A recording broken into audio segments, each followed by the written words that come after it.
반갑습니다. 오늘은 당연하지 않은 은혜라는 제목으로 말씀을 드리겠습니다. 사전에 보면은 당연하다는 것은 마땅히 그러하다 이렇게 나와 있어요. 우리가 은혜가 권리입니까? 하늘이 주는 이 고마운 은혜가 우리가 지극히 당연히 받아야 될 권리인가요? 네, 부모님께서 우리를 낳고 기르고 가르쳐줘 키워주셨는데 그것이 당연히 나는 받아야 될 권리다 이렇게 생각하시나요? 그렇죠. 우리가 잘못하면은 은혜를 권리로 알기 쉬워요. 그래서 내가 지금 받고 있는 모든 것은 지극히 당연한 것이다 이렇게 생각해서 자기가 받고 있는 모든 은혜와 감사에 대해서 고마운 마음을 내지 못하기가 쉽다. 내가 지어서 받는 것은 당연하다고 할 수 있지만 짓지 않고 받는 은혜는 당연한 것이 아니죠. 받기만 하다 보면 그것이 이제 권리인 줄 알고 해주지 않으면은 오히려 그 사람을 미워하고 원망하고 싫은 소리 하면서 왜 그동안 해주던 것을 안 해주느냐 이렇게 따지거든요. 자기가 그것을 받고 있었다고 하는 그 소중한 은혜를 알지 못하고 당연히 지극히 내가 받아야 될 권리로 생각하고 화를 내고 그렇게 당당하게 요구를 하며 살아가는 그러한 삶이 될 수도 있다는 겁니다.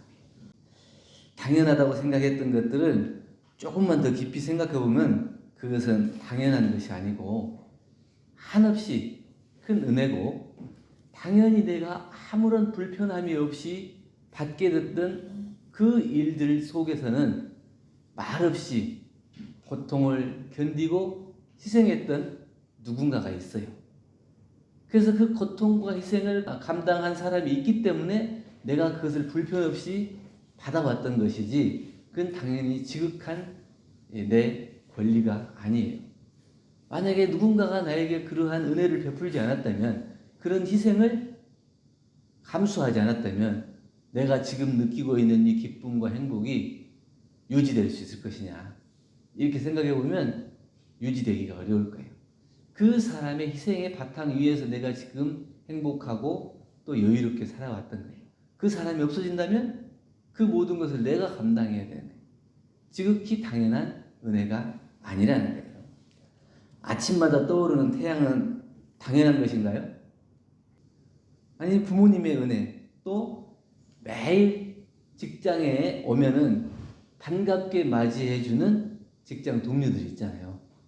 그 직장 동료들의 반가운 웃음이 당연한 건가요? 나와 함께하는 가족과 또 매일 만나는 직장 동료들 또 그리고 나와 만나는 모든 사람들이 그냥 스쳐 지나가는 그런 인연인가 이렇게 생각할 수 있지만 지금 이 시간에 이곳에서 또 언제 어느 때라도 거기에서 만나는 모든 사람들의 인연이 나를 위해서 존재하는 고마운 은혜예요. 지극히 당연한 권리가 아니라는 거죠. 당연하게 받아온 모든 것들이 큰 은혜라는 것을 새롭게 깨닫지 못한다면 특별히 감사를 할 줄 몰라요. 내가 그것에 대해서 고맙고 감사한 마음을 가져야 그것이 정말 나에게 소중한 것이구나 이걸 깨달을 수 있지. 그 깊이 들여다보고 그것이 꼭 나에게 필요한 것이고 정말 저 사람이 없었으면 또 저게 없었으면 내가 어떻게 살았을 것인가 그 속에서 그 은혜를 느끼지 못한 사람은 특별히 감사를 할 줄 모른다는 거예요. 여러분들 조류 있죠? 닭이나 독수리나 이런 조류들 보면 가슴에 딱 이 부분에 털이 없더라고요. 거의 대부분 털이 없어요. 털이 다 있어야 하는데 털이 없어. 왜 털이 없을까요? 그 조류들은 알을 품어서 부화를 시켜야 되잖아요. 그러니까 자기가 일부러 이 털을 뽑기도 한다고 해요. 이 가슴에 있는 털을 뽑아서 빈 가슴으로 있는 거예요. 그래서 이 자기의 알을 부화시킬 때 최대한 자기의 체온이 알에 전달돼서 원만하게 그게 부화가 될 수 있도록 그렇게 하는 겁니다. 그런 동물들도 그렇게 그 부모의 입장에서는 자기 자식을 위해서 헌신적으로 희생하고 자기가 가진 모든 것을 다 자식에게 전해줄 수 있는 그런 은혜가 있어요. 그걸 우리가 지극히 당연한 권리라고 생각해서 거기에 대해서 감사함을 느끼지 못한다면 그는 우리가 해야 될 도리는 아니라고 생각됩니다. 생명을 가진 모든 것은 사랑과 희생이 있었기 때문에 아름다운 거죠. 심순덕 시인이라는 분이 시를 썼는데 그 많은 분들이 많이 읽고 또 눈물도 흘리고 그랬더라고요. 엄마는 그래도 되는 줄 알았습니다. 많이 들어보셨죠? 네. 하루 종일 밭에서 죽어라 힘들게 일해도 엄마는 그래도 되는 줄 알았고, 또 찬밥 한 덩이로 대충 부뚜막에 앉아서 점심을 때워도, 또 한겨울 냇물에 맨손으로 빨래를 방망이질해도, 또 다 배부르다 그러면 자기는 배부르니까 먼저 먹어라, 다 먹으라고 자기는 먹지 않으면서도 다 자식들에게 물려주고 굶는 거예요. 또 발뒤꿈치가 다 해져서 이불에 소리가 나요. 저는 이 부분이 제일 마음이 쓰이더라고요. 그 어머니들이 정말 밭에 나가서 일하고 힘들게 일하고 발이 다 굳은 살이 배겨갖고 이렇게 막 금이 가잖아요. 그래서 이불 속에 발을 넣고 이게 이불을 덮으면 그 속에서 끄는 소리가 나잖아요. 그러면 그것이 자식을 위해서 온통 희생한 부모의 진짜 모습인 거예요. 그 모습에서 엄마는 왜 발이 이 모양이야 그러고 자기 엄마의 그 헤어진 발을 싫어하고 또 다른 친구들에게 보여주기 싫어한다면 그 부모의 은혜를 모르는 사람. 내 부모님이 나를 위해서 얼마나 헌신적으로 희생적으로 은혜를 베풀고 있는가 그것을 모른다는 거예요. 그래서 이 어머니가 외할머니 보고 싶다고 이렇게 해도 그냥 하는 말이지 이렇게 생각해요. 그런데 어느 날 한밤중에 자다가 깨서 방구석에서 한없이 소리 죽여서 울던 엄마를 본 후로는 엄마는 그러면 안 되는 것이었구나 이걸 느꼈다. 그것이 이제 우리가 은혜를 느끼는 과정인데, 우리가 자기 자신만을 소중하게 생각하고 자기만 생각하다 보면 나에게 베풀어주는 모든 은혜를 망각하고 살기 마련. 그래서 그것이 당연하다고 생각해요. 그런데 우리가 받고 있는 모든 은혜는 당연한 것이 아니에요. 그걸 우리는 당연하지 않은 은혜를 깨달아야 돼요. 그래서 내가 모든 것을 받는 권리로서 그것을 받는 것이 아니고 나를 위해서 베풀어주는 희생이다. 또 아낌없이 나에게 주는 그 고마움이다. 이걸 느낄 수가 있어야 된다는 거예요. 대종경 인도품 1장에 도라고 하는 것은 무엇이든지 떳떳이 행하는 것을 말하고 어느 것을 막론하고 오직 이 당연한 길을 아는 사람, 그 도를 아는 사람이다. 이렇게 말씀해 주셨습니다.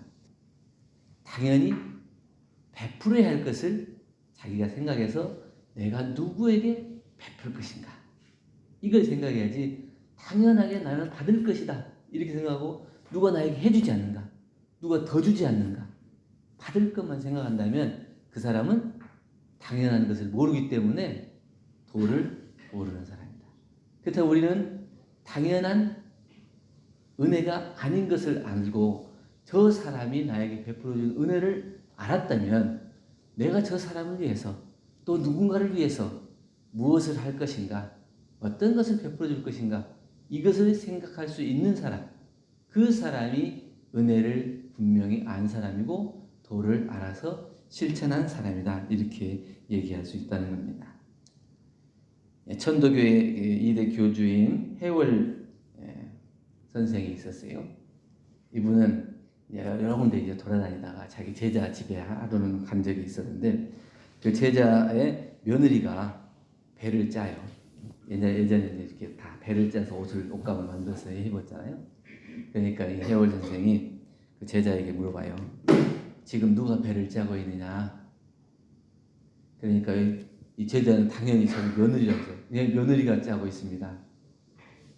그러니까 두세 번 더 물어봐요. 누가 배를 짜고 있느냐?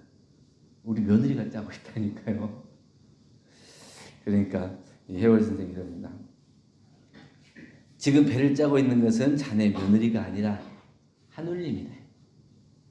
이 세상 모든 것은 하늘님이 아닌 것이 없다. 우리 원불교에서 말하는 처처불상 사사불공도 마찬가지고, 그러니까 처처불상 사사불공이 말하면 언제 어디 곳에서나 다 부처를 발견할 수 있다는 거예요. 모든 곳에 부처님이 계신다는 건데, 그 모든 곳에 계신 부처님을 발견할 수 있으려면 지극히 당연한 그 도리를 우리가 깨치 알아야 돼요. 지극히 당연한 도리는 어떤 거라고요? 내가 누군가를 위해서 베풀 수 있는 마음, 내가 누군가를 위해서 먼저 그 일을 할 수 있는 용기, 이런 것들이 지극히 당연한 것이고, 다른 사람을 부처님이나 하느님으로 모실 수 있는 그런 정당한 떳떳한 그런 공부인이라 이렇게 얘기하는 겁니다. 모르고 당연함을 주장하는 것은 배은 자예요. 은혜를 알지도 못하면서 그냥 받아온 것을 지극히 당연한 것으로 생각해서 계속 요구하는 거예요. 이 사람은 배은 자예요. 그런데 알고 당연함을 실행하는 사람은 보은 자다. 이게 이 모든 이 세상에 존재하는 모든 은혜가 어디서부터 시작됐는가, 또 이 은혜를 어떻게 내가 보온해 갈 것인가, 이것을 아는 사람은 지극히 당연한 은혜로 생각하고, 누가 나에게 주지 않는가를 생각하기 전에 내가 누구에게 베풀 것이 없는가, 이것을 먼저 생각하는 사람. 그렇기 때문에 알고 당연함을 실행하는 사람이라야 우리는 보온자라고 할 수 있을 거다. 은혜에 감사할 줄 모르는 것은 몇 가지가 있는 것 같아요. 은혜를 알지 못하면 은혜에 대해서 감사할 줄 몰라요. 그래서 내가 받고 있는 이 모든 것들이 어디서부터 비롯되었는가 하는 것을 알지 못하는 거예요. 이제 천지부모 동포법률이라고 하는 사은으로부터 이 모든 은혜가 왔다고 하는 그 은혜의 소종들을 발견하지 못하고 알지 못하는 사람은 감사하지 못하고, 내가 지금 받고 있는 모든 것이 누군가 정말 고통과 아픔과 희생을 통해서 나에게 전해졌다고 하는 그 은혜를 모르는 사람은 감사할 줄 모른다. 또 하나는 모르기 때문에 감사를 느끼지 못해요. 내가 진짜 감사한 마음, 진짜 은혜를 발견해서 나에게 은혜를 준 사람에게 대해서 보온하는 마음, 보온의 실천을 하는 마음이 없고, 자기 스스로 변명하고 자기 스스로 위로하면서 그것을 모면해가는 사람, 자기 스스로를 은혜 속에서 속이고 살아가는 사람, 이런 사람은 은혜에 감사할 줄 모른다. 대학에서 경영학을 전공했던 한 젊은이가 있었는데, 자기 친구하고 둘이서 회사에 백화점에 취직을 하게 됐어요.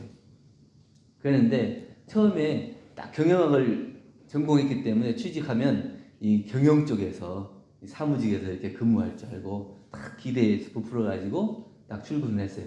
그랬는데 처음부터 이 백화점의 문 출입구에 가서 근무를 해라, 이렇게 하는. 그러니까 이 사람은 내가 경영학을 전공했는데 그냥 입구에서 사람들 맞이하는 이런 일을 하는, 이런 허드렛 일을 하려면 쓰겠냐, 나 이런 일을 못하겠다. 그리고 이 사람은 회사를 그만두고 나가버렸어요.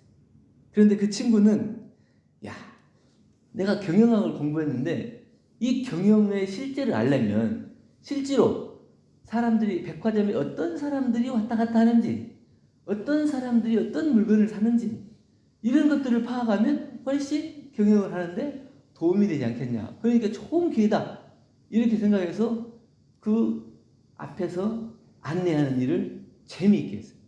그래서 이 사람은 멀지 않아서 부서 책임자가 되고 나중에는 최고 경영자가 됐는데, 이 사람이 세계적인 백화점 왕 제임스 캐시펜이라는 분이 돼요.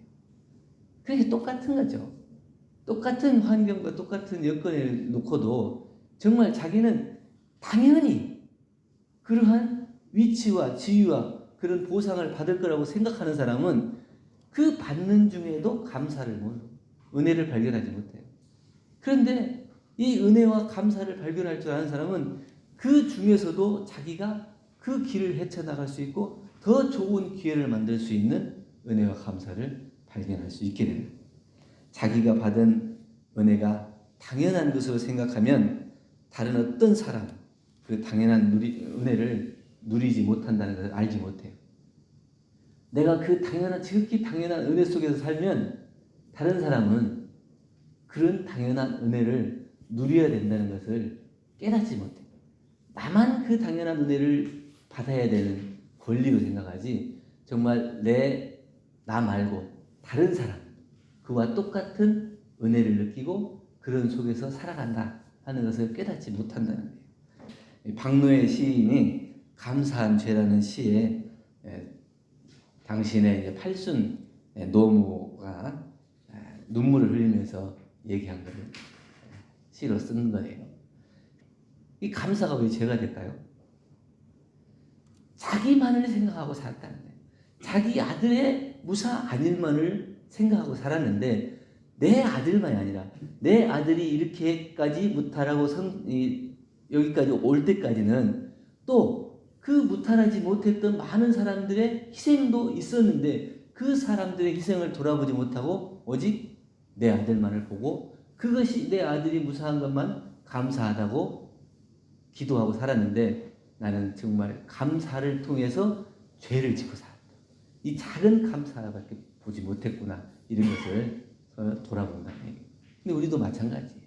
그러니까 우리가 이 당연하지 않은 은혜를 발견하고 이 당연하지 않은 은혜를 깨닫고 실천하는 데 있어서도 내가 받는 은혜가 소중한 만큼 다른 사람이 받는 은혜도 소중하고 또 그 사람이 잘 될 수 있기를 기원하고 염원해 주는 마음으로 저 사람이 더 잘 되는 마음, 저 사람이 더 나아지는 방향으로 마음을 쓴다면 정말 그 사람은 정당하고 떳떳한 도리를 행하는 공부인으로서 이 당연한 은혜를 당연하게 여기지 않고 내가 기쁘게 감사하게 생각하면서 다른 모든 사람들에게 나눌 수 있는 그런 삶으로 우리가 살 수 있지 않겠는가 이런 생각을 합니다. 그래서 우리가 받고 있는 모든 은혜를 지극히 당연한 것으로 보기 전에 그 은혜를 받지 못하는 사람은 또 누가 있는가? 또 그 은혜를 함께 나눌 수 있는 사람은 누군가?